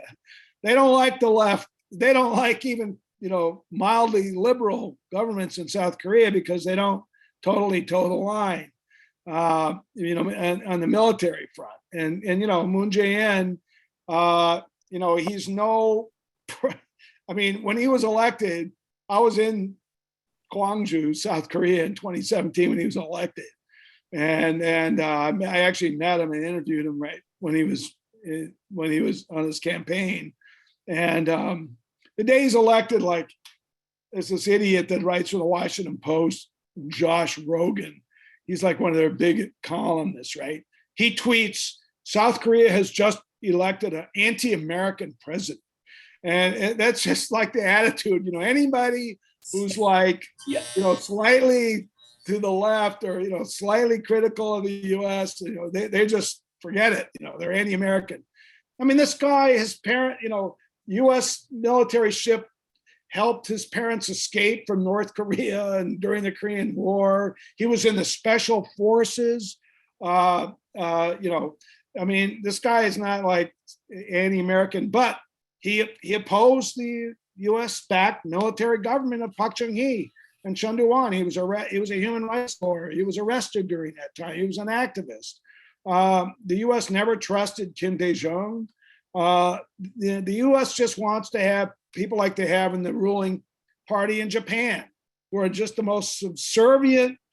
The Japanese Liberal Democratic Party is the most subservient ruling party in the world toward the US, the most subservient, submissive, pro-American government in the world. It's just appalling what they'll put up with, as far as the US goes. Right now, the US is contaminated water all over Okinawa from the base. What's Japan do about it? Nothing. The Japanese government does not even have the right to go on US bases and inspect for environmental damage. They don't have the right to even enter their own country's land. It's astonishing, really. When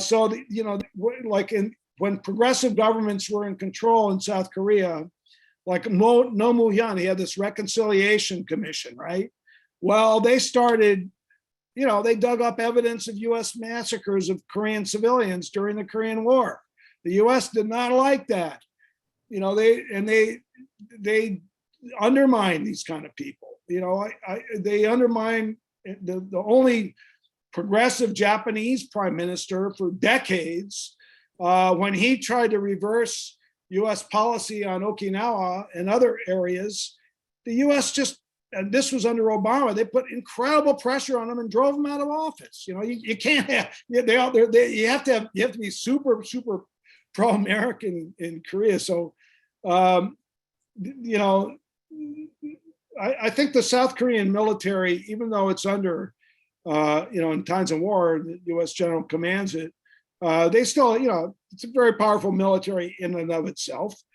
Before Park Chung-hee before she was impeached, the elements of the Korean military almost declared martial law. They almost declared martial law again. It came very close.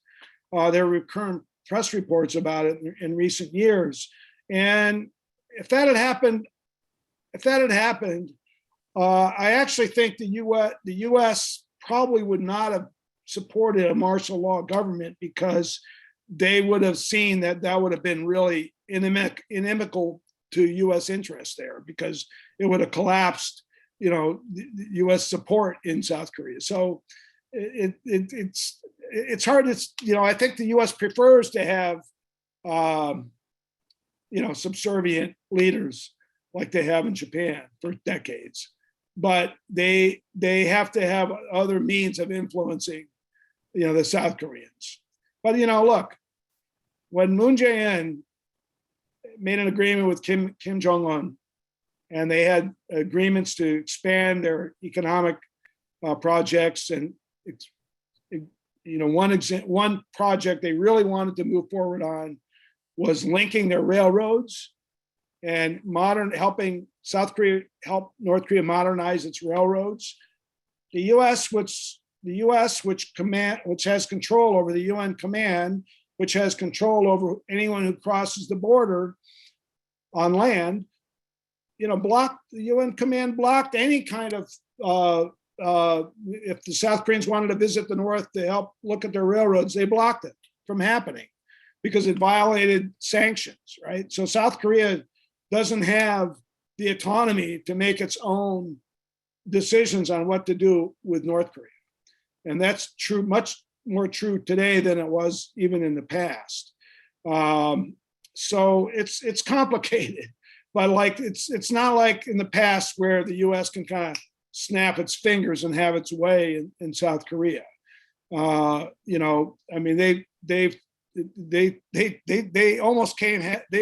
U.S. almost overthrew their first installed dictator, Syngman Rhee. They almost carried out a coup against him in I forget what it was, 1949 or 1950 or something. Really, the history of the U.S. and South Korea is really kind of insane, the amount of involvement they've had. But they'll put up with a progressive president and work with them. And like Biden has been, made a lot of outreach to the South Korean leadership in recent months, but quite forcefully. Yeah, so there. So I have Raj up and then Eugene.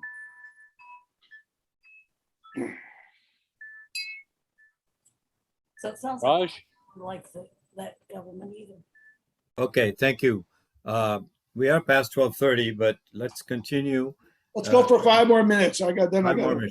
Tim, it looks to me like American system is in such a situation that economically it is not going to be hold out. So militarily it is very powerful, and China is a rising power economically. So I think this is a dangerous time ahead. But short of U.S. defeat at the hands of its adversary, I don't think there's any hope for us here to be able to change, because the decline in American life is so precipitous in the last 30 years. What are your thoughts on that? Well, I kind of agree with you on that, but at the same time, I do think that when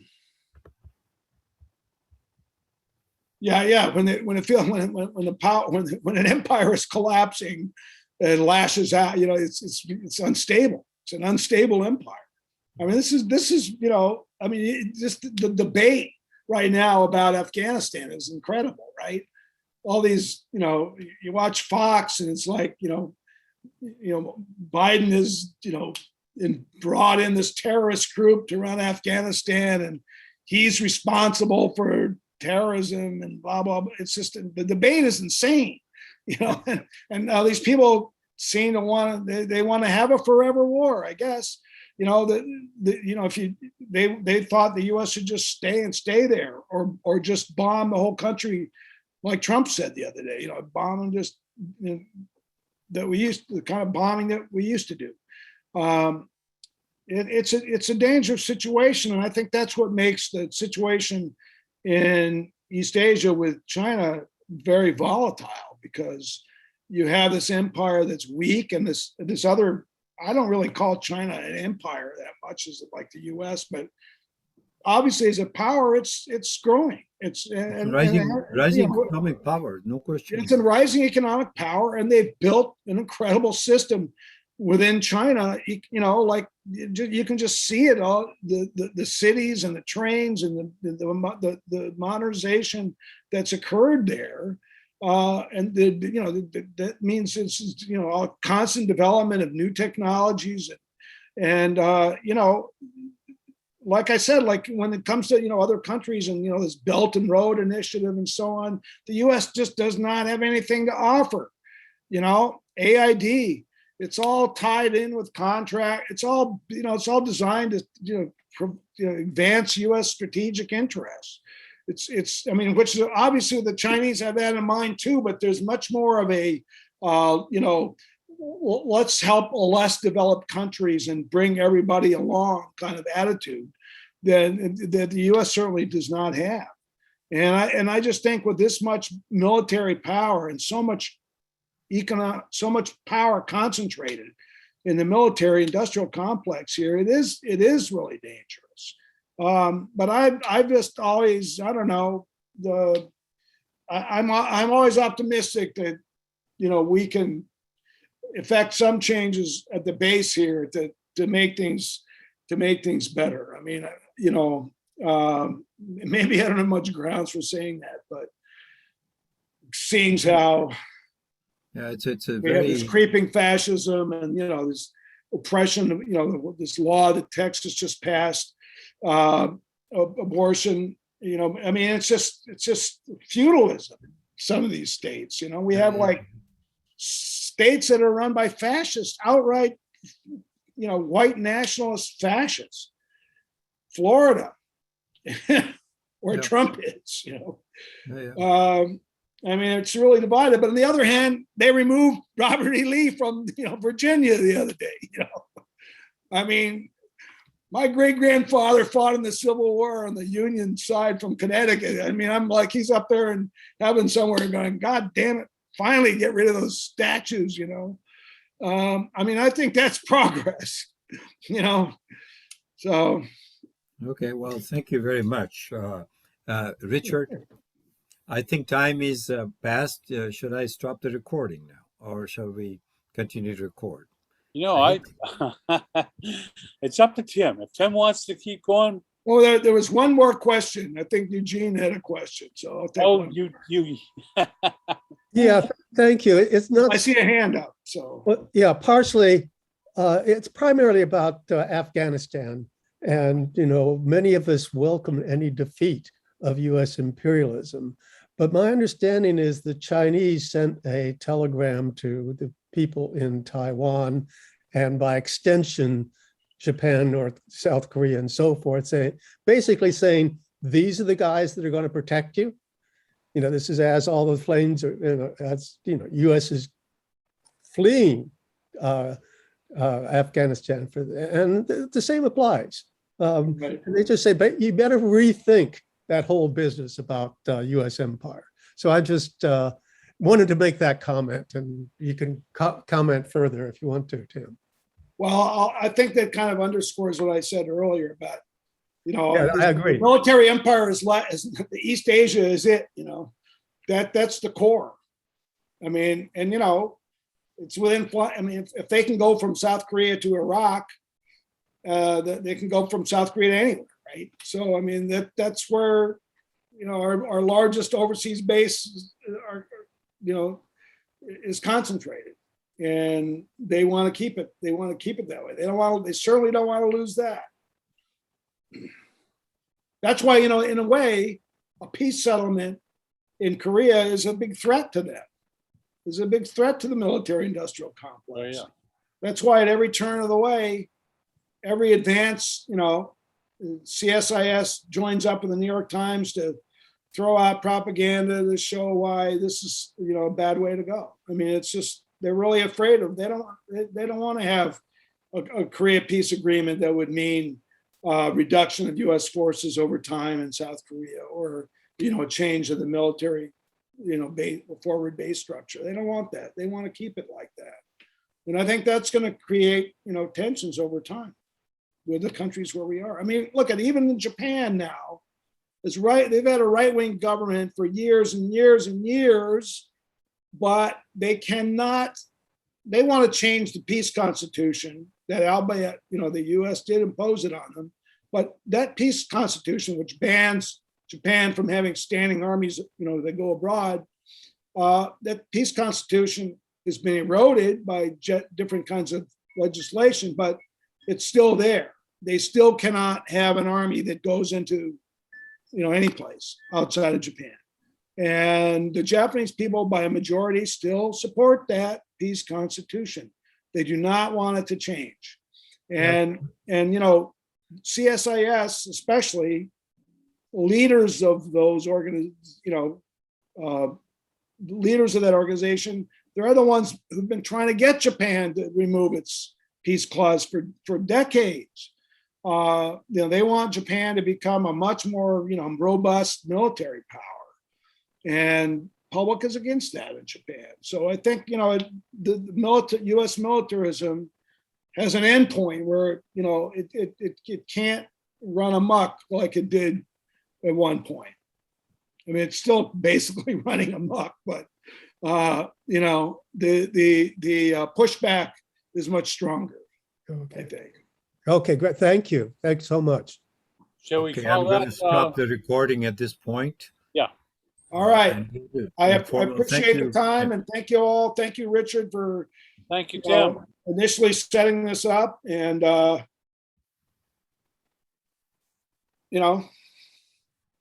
hope to have some new stuff out sometime soon to write about. So. I'll talk.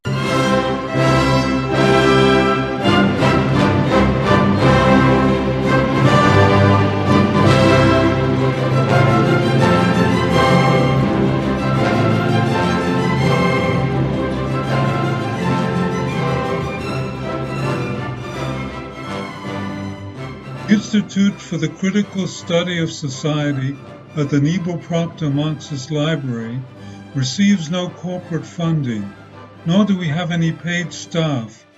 We rely on the support of working class folks that share our commitment to the socialist legacy of Karl Marx. We continue to need funds to meet necessary expenses. Since we can no longer pass the hat at our in-person forums, please send contributions to our treasurer, either online via PayPal or by check. The PayPal ID is ICSS Sunday, SUNDAY, @yahoo.com, and the name is Richard Fallenbaum. And checks may be made out to Richard Fallenbaum and sent to him at 1225 Nielsen Street, Berkeley, California, 94706. Fallenbaum is spelled Fallenbaum. To donate directly to the Marxist Library, send a check to the Niebuhr Proctor Marxist Library at 6501 Telegraph Avenue, Oakland, California, 94609, or directly or donate online at www.paypal.me/npml. For information, write to npml at marxistlibr.org, and the website is marxistlibr.org.